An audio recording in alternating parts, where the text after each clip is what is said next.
இன்னைக்கு நம்ம பார்க்க போற இந்த கேஸோட எண்டிங்ல ஒரு பயங்கரமான விஷயம் ஒன்று இருக்கு. இது கேட்டிங்கன்னா நீங்க ரொம்பவே ஷாக் ஆயிடுவீங்க. அண்ட் இந்த கேஸை கம்ப்ளீட்டா பாருங்க. நான் ஏன் இந்த மாதிரி சொல்றேன் அப்படிங்கிறது இந்த வீடியோட எண்டில் உங்களுக்கே புரியும். ஆஸ்திரேலியாவில் வாழ்ந்துகிட்டு இருந்த ஜூலியன் அப்படிங்கிற ஒரு நபரை வந்துட்டு கடத்தி அங்க இருக்கக்கூடிய ஒரு நேஷனல் பார்க்குக்கு பக்கத்தில் இருக்கிற ஒரு காட்டு பகுதியில் அவரை போட்டிருக்காங்க. கத்தியை வச்சு இவரோட ட்ரெஸ் எல்லாம் வந்துட்டு கிழிச்சிருக்காங்க. ட்ரெஸ் இல்லாம கை கால்லாம் கட்டி போட்ட நிலைமையில ஒரு காட்டு பகுதியில் அவர் விட்டுட்டு போயிடுறாங்க. இப்படி இருக்க நிலைமையில அந்த கொலகாரன் கீழே போட்டு போன அந்த கத்தியை கஷ்டப்பட்டு தவழ்ந்து போயிட்டு எடுத்து கையில இருக்கக்கூடிய ரோப்பெல்லாம் கட் பண்ணிட்டு வேகமா அவங்களோட லவ்வரை பார்க்க போறாங்க. சொல்ல போனா இவருடைய லவ்வரும் இதே நிலைமையில காட்டுக்கு இன்னொரு பக்கத்துல இருந்திருக்காங்க. அவரை தேடி போயிட்டு இவரு கண்டுபிடிக்கிறாரு. கரெக்டா இந்த இடம் தான் வந்து பாத்தீங்கன்னா இந்த கேஸோடைய ரொம்பவே முக்கியமான ஒரு சம்பவம் அப்படின்னு சொல்லலாம். இதுக்கு முன்னாடி என்ன நடந்துச்சு, இவங்க எப்படி கடத்தப்பட்டாங்க, இதுக்கப்புறம் என்ன நடந்துச்சு, அண்ட் கடைசி அந்த அதிர்ச்சியான விஷயம் என்ன அப்படிங்கிறது தான் இந்த கேஸ்ல நம்ம பார்க்க போறோம். ஹலோ ஃப்ரெண்ட்ஸ், நான் உங்க சாமி. Welcome to the spot.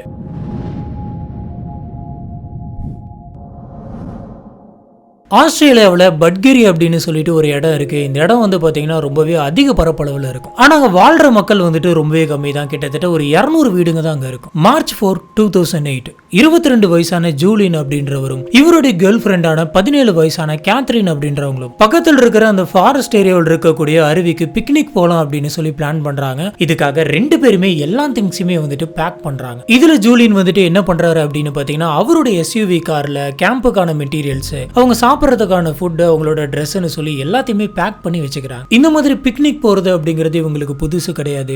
இவங்க டேட்டிங் போக ஆரம்பிச்ச காலத்துல இருந்தே இப்போ வரைக்குமே நிறைய இடத்துக்கு போயிட்டு டைம் ஸ்பெண்ட் பண்ணிட்டு வந்திருக்காங்க. இவங்க 2 பேரும் தனியா செப்பரேட்டா வாழ கிடையாது. அவங்க 2 பேருமே அவங்க அப்பா அம்மா கூட தான் வாழ்ந்துகிட்டு இருக்காங்க. அந்த ஏரியாவில் ரொம்பவே கம்மியான வீடுங்க தான் இருக்குது அப்படிங்கறதுனால அவங்க பேரண்ட்ஸ் கூட வாழ்றாங்க. இதுல இந்த ஜூலியன் அப்படின்றவருடைய குடும்பத்துக்கு சேர்ந்த ஒரு பெரிய ப்ராப்பர்ட்டி ஒன்று இருக்கு. கிட்டத்தட்ட அந்த ப்ராப்பர்ட்டி வந்து பாத்தீங்கன்னா 1200 ஏக்கர் இருக்கும் அப்படின்னு சொல்றாங்க. இவங்க கிட்ட இருக்கக்கூடிய அந்த 1200 ஏக்கர் ப்ராப்பர்ட்டிக்கு இவங்க அடிக்கடி போக மாட்டாங்க. அதுவும் இல்லாம அது ரொம்ப பெருசு அப்படிங்கிறதுனால உள்ள யார் வராங்க போறாங்க, எதனாச்சும் சில இயக்கங்கள் உள்ள இருக்கு, அவங்க எதனாச்சும் சடங்குகள் பண்றாங்களா அப்படின்னு சொல்லி எந்த விஷயமும் இவங்களுக்கு தெரியாது. இவங்க 2 பேரும் 2 வருஷமா லவ் பண்ணிட்டு இருக்காங்க. மேரேஜ் பண்ணிக்கலாம் அப்படின்ற ஐடியால இருக்காங்க. ஆனா கேத்ரினுக்கு வந்துட்டு 17 வயசு தான் ஆகுது. அவங்களோட ஸ்கூல் கிராஜுவேஷனை முடிச்சதுக்கு அப்புறமா பொறுமையா கல்யாணம் பண்ணிக்கலாம் அப்படின்ற ஐடியாவில் இருக்காங்க. சொல்லப்போனா இவங்க இந்த விஷயங்களை பத்தி அவங்களோட குடும்பத்தில் இருக்கிறவங்க கிட்ட சொல்லிட்டாங்க. பக்கத்தில் இருக்கக்கூடிய லோக்கல் சர்ச்சில் கூட போயிட்டு பேசிட்டாங்க. இவங்க 2 பேர்த்தோட ஃபேமிலியுமே வந்துட்டு ரொம்ப டிவோஷனலான ஃபேமிலி அப்படின்னு சொல்றாங்க. இப்படி பிக்னிக்கு தேவையான எல்லா திங்ஸுமே பேக் பண்ணிட்டு கொஞ்சம் இருட்டுறதுக்கு முன்னாடியே நாங்க வந்துருவோம், அதாவது சாயந்தரம் 3 மணிக்கே நாங்க வந்துருவோம் அப்படின்னு சொல்லிட்டு அந்த இடத்தை விட்டு கிளம்புறாங்க. இந்த கார் வந்து பாத்தீங்கன்னா கொஞ்சம் கொஞ்சமா டிராவல் பண்ண ஆரம்பிக்குது. அந்த ஃபாரஸ்ட் ஏரியாவை நோக்கி போக ஆரம்பிக்குது. இப்படி கார் வந்துட்டு போயிட்டு இருந்த அந்த சமயத்துல ஏதோ ஒரு மிருகத்தை இவங்க பார்த்திருக்காங்க. ஜூலியன் அதை பார்த்துட்டு இதை பார்க்கறதுக்கு ரொம்ப இன்ட்ரெஸ்டிங்கா இருக்கு, நான் அது என்னன்னு சொல்லிட்டு போய் பார்க்க போறேன் அப்படின்ட்டு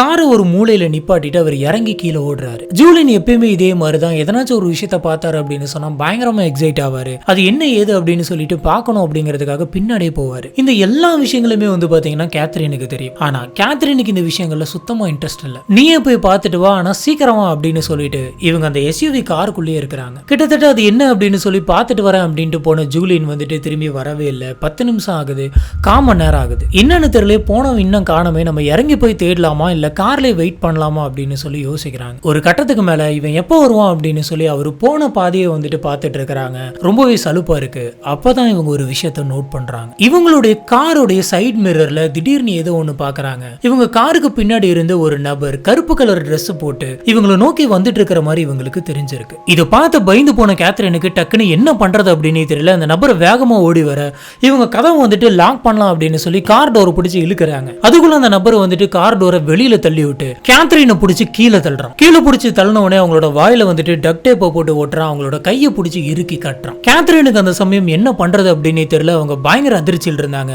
இவன் காரோட டோரை ஓபன் பண்ணி கேத்ரினை பின்னாடி பக்கமா தள்ளி விட்டு கார் டோரை சாத்திட்டு அந்த இடத்தை விட்டு கிளம்புறான். இந்த கார் வந்து பாத்தீங்கன்னா ரொம்ப தூரமா போய்கிட்டே இருக்கு. கேத்ரினுக்கு ஒண்ணுமே புரியல. நம்ம எப்படியாச்சும் தப்பிச்சாகணும், என்ன பண்ணலாம், எங்க இருக்கும் அப்படின்னு யோசிக்கிறதுக்குள்ளே கார் ஒரு இடத்துல நிக்குது. மறுபடியும் அந்த மர்ம நபர் வந்துட்டு காரை விட்டு கீழே இறங்கி டோரை ஓபன் பண்ணி கேத்ரினை பிடிச்சி கீழே தள்ளுறான். இப்படி கீழே தள்ளின உடனே கத்தி எடுத்து அவங்களோட ட்ரெஸ் எல்லாம் வந்துட்டு கிழிச்சு அவங்களோட கையும் காலையும் இறுக்கி கட்டுறான். இப்படி இவங்களை கட்டி போட்டுட்டு பக்கத்துல இருந்த நிலத்துல வந்துட்டு குழி தோண்டிட்டு இருக்கான். ரொம்ப நேரமா அந்த மர்ம நபர் வந்துட்டு பக்கத்துல குழியை தோண்டிட்டே இருக்கான். இவங்களுக்கு ரொம்பவே பயமா இருந்தது, என்ன பண்றது அப்படின்னு தெரியல. கடைசியா இவங்க கடவுளை தான் கும்பிட்டு இருந்திருக்காங்க. இந்த சமயம் அந்த மர்ம நபர் என்ன நினைச்சான் அப்படின்னு தெரியல, இவங்களை இதே நிலைமையில இங்கேயே போட்டுட்டு அந்த காட்டை விட்டு வெளியில போறான். குழி தோண்டிட்டு இருந்த அந்த நபர் வந்துட்டு இவங்களை விட்டுட்டு வெளியில போயிட்டான் அப்படின்னு உடனே இவங்களுக்கு கொஞ்சம் நிம்மதியா இருந்திருக்கு. ஆனா இப்ப இந்த இடத்தை விட்டு போன அந்த கொலைகாரன் வந்துட்டு எப்ப வேணாலும் திரும்பி வரலாம், நம்மள கொலை பண்ணி புதைக்கலாம் அப்படின்ற பயத்துல அங்கேயே அப்படி கடந்திருக்காங்க. இது ஒரு பக்கம் இருக்கு. இன்னொரு பக்கம் ஜூலியனோட வீட்டுல அவங்க அம்மா இன்னும் பசங்க இன்னும் வீட்டுக்கு வரவே இல்லை, என்னாச்சுன்னே தெரியலையே, 3 மணிக்கெல்லாம் வரேன்னு சொன்னாங்க, சாயந்தரமே ஆக போகுது, காட்டுக்குள்ள இதுக்கு மேல இருட்டிரும், என்ன பண்ண போறாங்க அப்படின்னு சொல்லி யோசிச்சுக்கிட்டு இருக்காங்க. சொல்லப்போனா இவங்க வீட்டுக்குள்ளேயே இல்ல, வீட்டுக்கு வெளியில வந்து ரோட்ல நின்று எங்கேயாச்சும் வந்துட்டு இருக்காங்களா அப்படின்னு சொல்லி பார்த்துக்கிட்டே இருக்காங்க. இந்த சமயம் தான் அவங்க கொஞ்ச தூரத்திலே வந்துட்டு நடுவுல ஒரு பாட்டில் இருக்கிறத பாக்குறாங்க. அவங்க என்னது இது அப்படின்னு சொல்லிட்டு கிட்ட போயிட்டு அந்த பாட்டில் எடுத்து பார்க்கும் போது தான் அந்த பாட்டிலுக்குள்ள ஒரு லெட்டர் இருக்கிறத பாக்குறாங்க. அந்த லெட்டர்ல என்ன எழுதி இருக்கு அப்படிங்கறது ரொம்ப டீடைலா சொல்ல முடியாது, ஏன்னா அதுல நிறைய மோசமான விஷயங்கள் சொல்லியிருக்காங்க. உங்களோட பையனும் கூட இருந்த பொண்ணும் எங்க கிட்ட தான் இருக்கு, எங்களுக்கு சில சடங்குகள்லாம் பண்ண வேண்டியது இருக்கு, அதுக்காக தான் அவங்க 2 பேர்த்தையும் நாங்க கடத்தி கொண்டு போயிருக்கோம், நீங்க எதை பத்தியுமே யோசிக்காம அமைதியா இருக்கணும், வெளியில யாராச்சும் எங்க அப்படின்னு சொல்லி கேட்டாங்கன்னா அவங்க 2 பேரும் ஹாலிடேக்காக வெளியூர் போயிருக்காங்க அப்படின்னு சொல்லுங்க. அதை விட்டுட்டு வெளியில போயிட்டு நீங்க சொல்லிக்கிட்டு இருந்தீங்க போலீஸ் ஸ்டேஷனுக்கு நீங்க போனீங்க அப்படின்னு சொன்னா இவங்க 2 பேர்த்தையுமே உயிரோட பார்க்க முடியாது. நீங்க யார்கிட்டயும் சொல்லாம வீட்டுக்குள்ள அமைதியா இருந்தீங்க அப்படின்னு சொன்னா இவங்க 2 பேரும் உயிரோட வருவாங்க அப்படின்னு போட்டிருந்திருக்கு. இதை பார்த்த ஜூலியனோட அம்மாவுக்கு ரொம்பவே பயமா இருந்திருக்கு. என்னது நம்மளோட பையனை கடத்திட்டாங்களா அப்படின்ற பதட்டத்துல இவங்க உடனடியா போலீஸ்க்கு கால் பண்றாங்க. போலீஸ் ஆபீசர்ஸ் அந்த இடத்துக்கு வராங்க. அவங்க கிட்ட இந்த லெட்டரை கொடுக்கறாங்க. இந்த லெட்டரை பார்த்ததுக்கு அப்புறமா இந்த லெட்டர்ல எதனாச்சும் விஷயங்கள் இருக்குமோ அப்படின்னு சொல்லி டீகோட் பண்ண ட்ரை பண்றாங்க. இந்த சமயம் தான் போலீஸ் ஆபீசர்ஸ்க்கு இன்னொரு விஷயம் ஒண்ணு ஞாபகத்துக்கு வருது. அது என்ன அப்படின்னு பாத்தீங்கன்னா இப்ப ஜூலியனோட அம்மாவுக்கு வந்து இதே மாதிரியான ஒரு லெட்டர் ஒரு 1-2 நாளைக்கு முன்னாடி கேத்ரினோட அப்பாவுக்கும் கிடைச்சிருக்கு. கேத்ரினோட அப்பா அவங்களோட வீட்டை விட்டு வெளியில வரும்போது தூரத்துல ஏதோ ஒரு லெட்டர் மாதிரி இருக்கிறத பார்த்திருக்காங்க. அந்த லெட்டர் எடுத்து படிக்கும் போது நீங்க தேவையில்லாம இந்த இடத்துல இருக்கிறீங்க, இது எங்களோட இடம், இது எங்க இயக்கத்துக்கு சேர்ந்த ஒரு இடம் அப்படின்ற மாதிரி சொல்லி இருந்திருக்காங்க.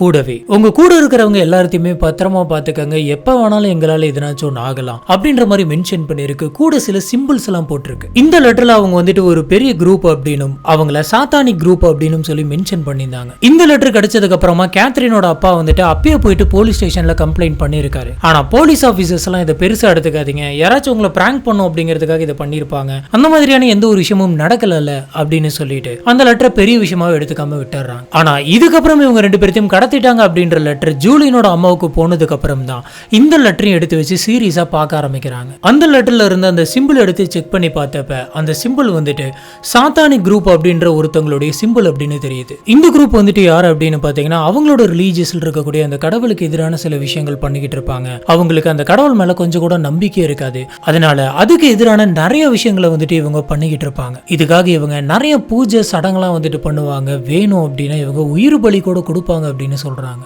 இதுக்கப்புறமா போலீஸ் ஆபீசர்ஸ் எல்லா இடத்துலயுமே தேட ஆரம்பிக்கிறாங்க. இவங்களோட ப்ராப்பர்ட்டி அங்க இருந்த அந்த மலை அருவி இதுகிட்டலாம் போயிட்டு சர்ச் பண்ணிட்டு இருக்காங்க. இன்னொரு பக்கம் காட்டுக்குள்ள கேத்ரின் வந்துட்டு கை காலெல்லாம் கட்டி போட்ட நிலைமையில நம்ம எப்படியாச்சும் தப்பிச்சிட மாட்டோமோ அப்படின்னு சொல்லி கடவுளை வேண்டிட்டு இருந்த அந்த சமயம் தான் திடீர்னு இவங்களுக்கு ஒரு குரல் கேக்குது. இந்த குரல் வந்து பாத்தீங்கன்னா ஜூலியனோட குரல். கேத்ரின் கேத்ரின் அப்படின்னு சொல்லி கத்திக்கிட்டே இவரு ஓடி வராரு. சொல்ல போனா ஜூலியனையும் இதே மாதிரி தான் கடத்திட்டு வந்திருக்காங்க. அவரோட ட்ரெஸ் எல்லாம் வந்துட்டு கிழிச்சிருக்காங்க, கூடவே கையை கட்டி போட்டிருக்காங்க. ஆனா அவர் எப்படியோ கத்தி எடுத்து அதை கட் பண்ணிக்கிட்டு இந்த இடத்துக்கு ஓடி வந்திருக்காரு. இப்படி ஓடி வந்து அவரு அங்க கேத்ரினை பார்த்ததுக்கு அப்புறமா அவங்களோட கட்டியும் வந்துட்டு அவுத்து விடுறாரு. அந்த சமயம் 2 பேருக்குமே என்ன பண்றது அப்படின்னு தெரியல. ஆனா கொஞ்ச நேரம் கூட இந்த இடத்துல இருக்க கூடாது அப்படின்னு தோணுது. ஏன் அப்படின்னா விட்டுட்டு போன அந்த கொலைகாரன் வந்துட்டு எந்த நேரம் வேணாலும் திரும்பி வரலாம், அவன் எதனால போனோம் அப்படின்னு சொல்லி தெரியவே இல்லை அப்படிங்கிறதுனால அவங்க 2 பேருமே அந்த இடத்த விட்டு ஓட ஆரம்பிக்கிறாங்க. இப்படி இவங்க ஓடிக்கிட்டே இருக்கும்போது தான் இவங்களுக்கு ஒரு விஷயம் தெரிஞ்சிருக்கு. இவங்க காட்டுக்கு மத்தியில ஏதோ ஒரு இடத்துல தொலைஞ்சு போயிட்டாங்க. இந்த காடு வந்து பாத்தீங்கன்னா ரொம்ப அடர்ந்த காடு. இந்த காட்டுக்குள்ள நம்ம இப்ப சாப்பிடறதுக்கு என்ன பண்ண போறோம், ட்ரெஸ் இல்ல, நைட் ஆனா ரொம்ப எக்ஸ்ட்ரீமா குளிரும், என்ன பண்றது அப்படின்னு சொல்லி நிறைய விஷயங்கள் இவங்க யோசிச்சுட்டு ரொம்ப பயந்து போயிட்டு அந்த காட்டுக்குள்ள ஒரு இடத்துல ஃப்ரஸ்ட்ரேட் ஆயிட்டு உட்காடுறாங்க. ஆனா ஜூலியன் என்ன சொல்றாருன்னா கண்டிப்பா நம்ம ரோட்டை கண்டுபிடிச்சிடலாம், இதே இடத்துல நம்ம இருக்க கூடாது, வா போலாம் அப்படின்னு சொல்லி கூட்டு போயிட்டே இருக்காரு. 2-3 நாள் ஆயிருச்சு. அந்த காட்டோட டெம்பரேச்சர் வந்துட்டு பகல்ல ரொம்ப வெயில் அடியும், நைட் ஆனா ரொம்ப எக்ஸ்ட்ரீமா குளிரும். பத்தாததுக்கு இவங்க அன்னைக்கு பிக்னிக் போயிட்டு வந்துடலாம் அப்படின்ற பிளான்ல போயிருக்காங்க. அதனால இவங்க நிறைய சாப்பாடும் கொண்டு போயிருக்க மாட்டாங்க. நடுவுல இவங்க தொலைஞ்சிட்டா கூட சாப்பாட்டுக்கு என்ன பண்ணுவாங்க, நைட்டு குளிருக்கு என்ன பண்ணுவாங்க. அதுவும் போக அங்க இருக்கக்கூடிய காட்டு பகுதிக்குள்ள ரொம்ப மோசமான பாம்பும் பூச்சிகளும் இருக்கு. இதெல்லாம் கடிச்சது அப்படின்னு சொன்னா நடு காட்டுக்குள்ள மருத்துவம் கூட பார்க்க முடியாது அப்படின்னு சொல்லி இந்த எல்லா விஷயத்தையுமே போலீஸ் ஆபீசர்ஸ் யோசிக்கிறாங்க. நாளாக நாளாக அடுத்த நாள் போக போக போலீஸ் ஆபீசர்ஸ்க்குலாம் இவங்கள உயிரோட கண்டுபிடிப்போம் அப்படின்ற எண்ணமே இல்ல. அட்லீஸ்ட் அவங்களோட சடலத்தையாச்சும் எடுத்துட்டு வரலாம் அப்படின்னு சொல்லி தான் தேடிக்கிட்டு இருந்தாங்க. இப்படியே வந்து பாத்தீங்கன்னா 6 நாள் ஆகுது. இப்படி சீரியஸா தேடிக்கிட்டு இருந்த இந்த சமயம் தான் வந்து பாத்தீங்கன்னா போலீஸ் ஆபீசர்ஸ்க்கும் இவங்களோட வீட்டுல இருந்தவங்களுக்கும் ஒரு இன்பதிர்ச்சியான ஒரு செய்தி ஒண்ணு வந்தது. அது என்னன்னா, ஜூலினும் கேத்ரினும் வந்துட்டு 6 நாள் கழிச்சு உயிரோட கிடைச்சிருக்காங்க. இந்த விஷயம் தெரிய வந்த உடனே யாரோ ஒருத்தவங்க கூட்டு போயிட்டு சித்திரவதை பண்ணிருப்பாங்க, காட்டுக்குள்ள இவங்க எப்படி தப்பிச்சிருப்பாங்க, ஒண்ணுமே புரியல அப்படின்ற குழப்பத்தோட போலீஸ் ஆபீசர்ஸ் கொஞ்சம் கூட டைம் வேஸ்ட் பண்ணாம 2 பேரையுமே கூப்பிட்டு வச்சு இன்வெஸ்டிகேஷன் பண்றாங்க. இவங்க எங்க கிடைச்சிருக்காங்க அப்படின்னு பாத்தீங்கன்னா ஒரு நேஷனல் பார்க்குக்கு பக்கத்துல இருக்கக்கூடிய ஒரு ரோட்ல கிடைச்சிருக்காங்க. அந்த வழியா போய்கிட்டு இருந்த ஒரு ஃபார்மர் வந்துட்டு அவங்கள வண்டியில ஏத்திக்கிட்டு போலீஸ் கிட்ட இன்ஃபார்ம் பண்ணியிருக்காரு. இப்படி இவங்க கிடைச்ச அந்த இடம் வந்துட்டு இவங்க பிக்னிக் போன அந்த இடத்துல இருந்து 100 கிலோமீட்டர் தள்ளி இருக்கு. போலீஸ் ஆபீசர்ஸ் எடுத்த உடனே கேத்ரினை விசாரிக்கிறாங்க. அப்ப கேத்ரின் என்ன சொல்றாங்க அப்படின்னு பாத்தீங்கன்னா, இந்த மாதிரி நாங்க கார்ல போனோம், ஜூலின் வந்துட்டு இறங்கி போன சமயம் யாரோ ஒருத்தன் கருப்பு கலர்ல ட்ரெஸ் எல்லாம் போட்டு ஃபேஸ் எல்லாம் வந்துட்டு மூடிட்டு என்ன கடத்திட்டு போயிட்டான். இதுக்கப்புறமா என்ன ஒரு காட்டு பகுதி கூட்டு போயிட்டு என்னோட கை காலெல்லாம் வந்துட்டு கட்டிட்டு என்னோட ட்ரெஸ் எல்லாம் கட் பண்ணி பக்கத்துல புதைக்கலாம் அப்படின்னு சொல்லி குழியை தோண்டிட்டு இருந்தான். அந்த சமயம் அவன் வெளியில போயிட்டான். இப்பதான் ஜூலின் வந்துட்டு என் கையெல்லாம் அவுத்து என்ன காப்பாத்தினாரு. இதுக்கப்புறம் நாங்க 2 பேருமே அந்த இடத்துல இருக்க கூடாது அப்படின்னு சொல்லி வேக வேகமா ஓட ஆரம்பிச்சோம். அன்னைக்கு நாள் முடியுது. நாங்க காட்டுக்கு நடுவுல மாட்டிக்கிட்டோம். அதுக்கு அடுத்த நாள் நாங்க அந்த காட்டையை சுத்திட்டு ஒரு இடத்துக்கு வந்தப்பதான் எங்களுக்கு தெரிஞ்சது, நாங்க முதல்ல எங்க ஆரம்பிச்சோமோ அதே இடத்துல திருப்பி வந்து நிக்கிறோம் அப்படின்னு. அந்த சமயம் எனக்கு ரொம்ப ஃப்ரஸ்ட்ரேட் ஆயிருச்சு. ஜூலின் வந்துட்டு நீ மனசு விட்டுறாத, நம்ம கண்டிப்பா இந்த இடத்த விட்டு தப்பிச்சு ரோட்டுக்கு போவோம் அப்படின்னு சொன்னோம். இந்த இடத்துல தான் என்னோட பேக் வந்துட்டு கிடந்தது. அந்த பேக்கு கிட்ட போனோம் அப்படின்னு சொன்னா நம்மளோட கேம்பிங்கான ஐட்டம் எதனாச்சும் கிடைக்கும், அது கூட நம்மளுக்கு எதனாச்சும் சாப்பிடறதுக்கு பொருள் கிடைக்குதா அப்படின்னு சொல்லி பார்க்கலாம் அப்படின்னு 2 பேருமே பேக்கை தேடி இருக்காங்க. அந்த பேக் வந்துட்டு ஒரு இடத்துல கண்டுபிடிக்கிறாங்க. அதுல இருந்து அந்த ஸ்நாக்ஸை மட்டும் சாப்பிட்டு அவங்க நடக்க ஆரம்பிக்கிறாங்க. அதே மாதிரி போட்டுக்கிறதுக்கு எதனாச்சும் ட்ரெஸ் மாதிரி எதனாச்சும் கிடைக்குமா அப்படின்னு சொல்லி பார்க்கலாம் அப்படின்னு அந்த இடத்தை தேடிக்கிட்டு இருந்தப்ப அந்த கேம்பிங்க்கு வச்சிருந்த அந்த கிளாத் எடுத்து இவங்க ட்ரெஸ் மாதிரி போட்டுக்கிட்டு இருந்திருக்காங்க. இப்படி இவங்க 2-3 நாளா அந்த காட்டுக்குள்ள எதனாச்சும் வழி கிடைக்குமா அப்படின்னு சொல்லி தேடிக்கிட்டே இருந்திருக்காங்க. சூரியன் வந்துட்டு ரொம்ப மோசமா அடிச்சிருக்கு. இவங்களோட ஸ்கின்லாம் வந்துட்டு பேர்ன் ஆகிற மாதிரி இருந்திருக்கு. கூடவே அவங்களோட உடம்புல அங்கங்க கிளிக்கவும் பட்டிருக்கு. ரொம்பவே வெறுத்து போயிட்டு ஒரு சமயத்துல நடந்து போயிட்டு இருந்தப்பதான் தூரத்துல ஒரு ரோட்டை பார்த்திருக்காங்க. இந்த ரோட்டை பார்த்ததுக்கு அப்புறம் தான் இவங்களுக்கு நிம்மதியாவே இருந்திருக்கு.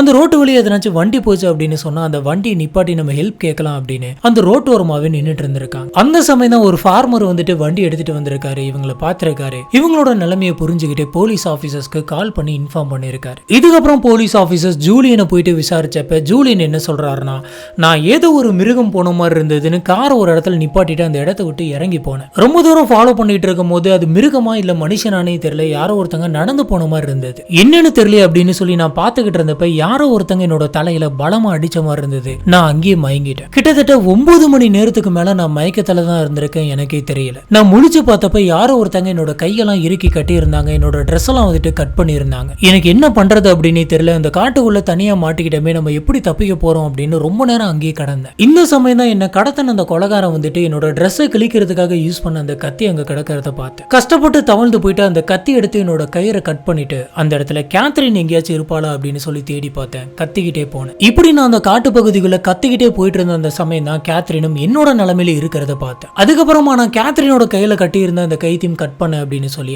அதுக்கப்புறமா எல்லா விஷயத்தையும் இவரும் கரெக்டா சொல்லியிருக்காரு. இந்த 2 பேர்த்தோட விஷயங்களும் கேட்ட போலீஸ் ஆபீசர்ஸ்க்கு ஏதோ ஒண்ணு சரியில்லை அப்படின்றது மட்டும் தோணுச்சு. இவங்க 2 பேர்த்தையும் யாரு கடத்திட்டு போயிருப்பா, இது யாரோட வேலையா இருக்கும், இது ஒருத்தரோட வேலையா இல்ல பல பேர்த்தோட வேலையா அப்படின்னு சொல்லி இவங்க யோசிச்சுக்கிட்டே இருந்திருக்காங்க. இப்படி யோசிச்சுக்கிட்டு இருந்தா எதுவும் வேலைக்காவது, நம்ம அந்த இடத்துக்கே போயிட்டு பார்க்கலாம் அப்படின்னு சொல்லி இவங்க 2 பேர்த்தையும் முத கடத்தி காட்டுல போட்ட அந்த எக்ஸாக்ட் இடத்துக்கு போலீஸ் ஆபீசர்ஸ் போறாங்க. அங்க போய் பார்த்தப்ப அங்க அவங்க டக் டேப் பார்த்திருக்காங்க, கையில கட்டி இருந்து அறுத்த அந்த கைத்தை பார்த்திருக்காங்க, பக்கத்திலே வந்து அந்த கத்தியை பார்த்திருக்காங்க, இன்னும் சில நெட்டு, கேம்பிங் துணி, இந்த மாதிரியான நிறைய விஷயங்களை பார்த்திருக்காங்க. இதுக்கப்புறமா போலீஸ் ஆபீசர்ஸ் அந்த காட்டுக்குள்ள கிடைச்ச எல்லா விஷயத்தையுமே கலெக்ட் பண்ணிக்கிறாங்க. அந்த கொலைகாரன் யூஸ் பண்ண எல்லா பொருட்களையுமே கண்டுபிடிச்சு அது எல்லாத்தையுமே எடுத்துட்டு போயிட்டு லேப்ல வச்சு டெஸ்ட் பண்ணி பார்க்கறாங்க. இப்படி டெஸ்ட் பண்ணி பார்த்தப்ப அது யாரோட திங்ஸ், எங்க வாங்கியிருப்பாங்க அப்படின்ற விஷயங்கள்லாம் கலெக்ட் பண்ணதுக்கு அப்புறமா தான் இந்த கேஸோட ஒரு பயங்கர அதிர்ச்சியான ஒரு விஷயம் வந்துட்டு வெளியில வருது. அது என்ன அப்படின்னு பாத்தீங்கன்னா, அந்த காட்டுக்குள்ள கிடைச்ச, அதாவது அந்த மர்ம நபர் அந்த கொலைகாரன் யூஸ் பண்ண அந்த திங்ஸ் எல்லாமே வேற யாரோடதும் இல்ல, 6 நாள் கடத்தப்பட்டு வச்சிருந்த ஜூலியனோடது. இந்த விஷயம் தெரிஞ்ச உடனே போலீஸ் ஆபீசர்ஸ் பயங்கரமா ஷாக் ஆகுறாங்க. சொல்ல போனா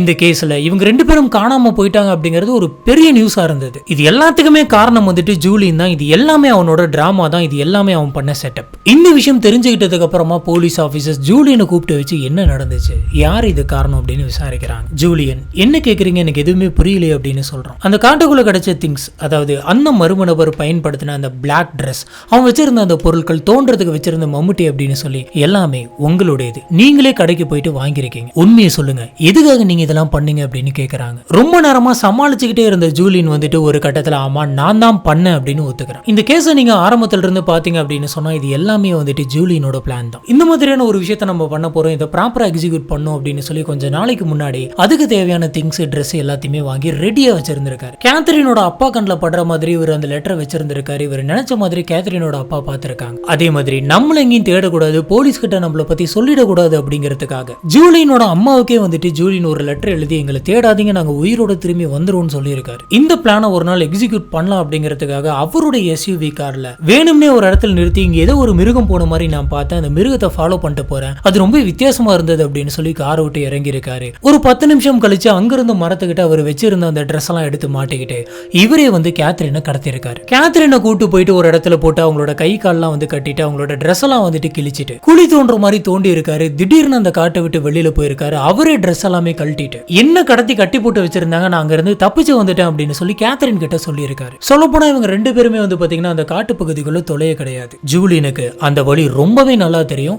அவன் பக்காவா பிளான் பண்ணி கரெக்டா சர்க்கிள் மாதிரியே தான் வந்துட்டு மறுபடியும் போய்கிட்டு இருந்திருக்கான். ஏன்னா ஜூலியன் கிட்ட அந்த ஃபாரஸ்டோட எக்ஸாக்ட் மேப் வந்துட்டு இருந்திருக்கு. அந்த மேப்பையும் வந்துட்டு மெமரைஸ் பண்ணி வச்சிருக்கான். அது மட்டும் இல்லாம கேத்ரின் பார்க்காத நேரமும் அந்த மேப்பை எடுத்து பார்த்து இப்போ நாம எங்க இருக்கோம், இன்னும் எவ்வளவு தூரத்தில் ரோடு இருக்குன்னு பார்த்துக்கிட்டே இருந்திருக்கான். சோ இப்போ எல்லாத்தோட கொஸ்டினும் என்ன அப்படின்னு பாத்தீங்கன்னா, இந்த ஜூலியன் எதனால இந்த மாதிரிலாம் பண்றான், இதுக்கான காரணம் என்ன அப்படின்னு பாத்தீங்கன்னா, ஜூலியனும் கேத்ரினும் வந்துட்டு 2 வருஷமா லவ் பண்ணிட்டு இருந்திருக்காங்க. மேரேஜ் பண்ணிக்கலாம் அப்படிங்கிற ஐடியாவிலும் இருந்திருக்காங்க. ஆனா கேத்ரின் வந்துட்டு நான் என்னோட ஸ்கூலை முடிக்கணும், கிராஜுவேஷன் முடிச்சதுக்கு அப்புறமா நம்ம கல்யாணம் பண்ணிக்கலாம் அப்படின்னு சொல்லியிருக்காங்க. அப்போ அவங்களுக்கு 17 வயசு தான் ஆகுது. அந்த சமயம் ஜூலியன் வந்துட்டு கேத்ரின் கிட்ட பிசிக்கல் ரிலேஷன்ஷிப்ல இருக்கலாம் அப்படின்னு சொல்லி ஆசைப்பட்டிருக்காங்க. அவங்க ரொம்பவே ரிலீஜியஸா இருந்தாங்க. மேரேஜுக்கு அப்புறம் தான் பிசிக்கல் ரிலேஷன்ஷிப் பண்ணணும் அப்படின்ற ஒரு மைண்ட் செட்ல இருந்தாங்க. இதனால ஜூலியன் வந்துட்டு இவங்க நம்ம வழிக்கு வர மாட்டேங்கிறாங்க, நம்ம வழி கொண்டாடணும் அப்படின்னு சொன்னா நம்ம வேற எதனாச்சும் பிளான் பண்ணோம் அப்படின்னு சொல்லிதான் இந்த மாதிரியான ஒரு கிறுக்குத்தனமான ஒரு டிராமாவை பண்ணியிருக்கான். சொல்லப்போனா அந்த காட்டு பகுதியில நிறைய தடவை இதுக்கு மேல நம்ம உயிரோடு இருப்போமான்னு தெரியல அப்படின்னு ஜூலியனே சொல்லியிருக்கான். ஆரம்பத்துல கேத்ரின் வந்துட்டு ரொம்ப ஃப்ரஸ்ட்ரேட் ஆயிருந்தாலும் போக போக அவங்க மோட்டிவேட் ஆயிட்டு எப்படியாச்சும் நம்ம இந்த இடத்த விட்டு தப்பிப்போம் அப்படின்ற எண்ணத்தில் இருந்தாங்க. அந்த கடவுள் வந்துட்டு நம்மள கைவிட மாட்டாரு, நம்ம எப்படியாச்சும் இந்த இடத்த விட்டு கிளம்புவோம், மறுபடியும் வீட்டுக்கு போவோம் அப்படின்னு சொல்லி கேத்ரின் சொல்லிக்கிட்டே இருந்திருக்காங்க. அந்த ஜூலியனுக்கு ரொம்பவே நல்லா தெரியும் இது ஒரு அடர்ந்த காடு, சாப்பாட்டுக்கு ரொம்பவே கஷ்டமா இருக்கும், என்ன சாப்பிட்றதுன்னு தெரியாது, போத்திக்கிறதுக்கு குளிர்ல இருக்கிறதுக்கு எதனா துணி வேணும் அப்படின்ற எல்லாமே தெரிஞ்சு அவன் அந்த பிக்னிக்கு பிளான் பண்ணும் போதே அந்த கேம்புக்கிட்டே வந்துட்டு இவனுக்கு தேவையான எல்லா விஷயத்தையும் வச்சிருந்திருக்கான். இந்த விஷயங்கள்லாம் தீர்ந்ததுக்கு அப்புறமா இருக்க முடியல அப்படின்னும் போது நம்மளே ரோட்டுக்கு வந்து தப்பிச்சிடலாம் அப்படின்றத அவனோட பிளானே. இந்த சமயம்லாம் ஜூலியன் வந்துட்டு என்ன சொல்லியிருக்கான் அப்படின்னு பாத்தீங்கன்னா, நம்ம இந்த காட்டை விட்டு வெளியில போவோமா அப்படின்னு தெரியல, நம்மளுடைய ஒரு கடைசி விஷயம் இந்த இயற்கைக்கு நடுவுலயே வந்துட்டு நம்ம 2 பேரும் கல்யாணம் பண்ணிக்கலாம், அதுக்கு மேல நம்ம வந்துட்டு பிசிக்கல் ரிலேஷன்ஷிப்ல இருக்கலாம், ஏன்னா இதுக்கு மேல நம்ம தப்பிப்போம் அப்படின்ற எண்ணம் எனக்கு இல்ல அப்படின்ற மாதிரி சொல்லிக்கிட்டே இருந்திருக்கான். ஆனா கேத்ரின் வந்து பாத்தீங்கன்னா அதுக்கு அலோவ் பண்ணவே கிடையாது. கேத்ரின் அவங்களோட பிரின்சிபல்ஸ்ல ரொம்பவே தெளிவா இருந்தாங்க, கண்டிப்பா நம்ம தப்பிப்போம் அப்படின்னு சொல்லிட்டு இருந்தாங்க. இதெல்லாம் வந்துட்டு வேலைக்கு ஆகாது அப்படின்னு தெரிஞ்சுக்கிட்டேன், சரி நம்ம ரோட்டுக்கான வழியை பார்த்து வீட்டுக்கு போலாம் அப்படின்னு முடிவு பண்றோம். இந்த சமயம் தான் வந்து பாத்தீங்கன்னா அந்த ஃபார்மர் வந்துட்டு காப்பாத்திருக்காரு. இந்த விஷயங்கள் தெரிஞ்ச எல்லாருமே வந்துட்டு பயங்கரமா ஷாக் ஆகுறாங்க. இவனை கோர்ட்ல கொண்டு போயிட்டு நிறுத்துறாங்க. அந்த பொண்ணை வந்துட்டு கடத்தினதுக்கு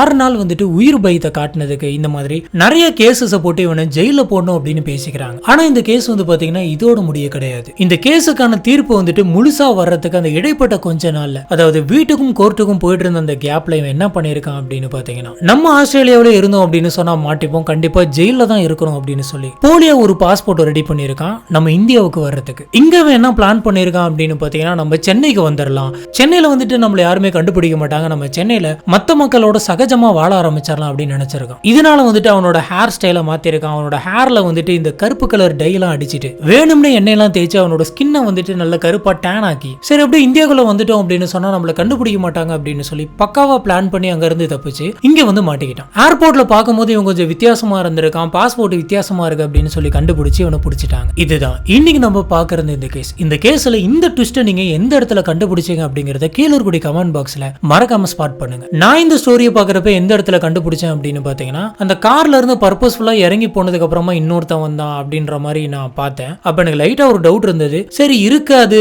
அப்படின்னு நினைச்சிட்டு இதுல போய் யாராவது விளையாடுவாங்களா அப்படின்னு நினைச்சுக்கிட்டு இருந்தேன். கடைசியில பார்த்தா அப்படிதான் இருந்தது. இந்த கேஸை பத்தி உங்களுக்கு என்ன தோணுது அப்படிங்கறதையும் கீழ இருக்கக்கூடிய கமெண்ட் பாக்ஸ்ல மறக்காம ஸ்பாட் பண்ணுங்க. நம்ம அங்க வச்சு இதை பத்தி டிஸ்கஸ் பண்ணுவோம்.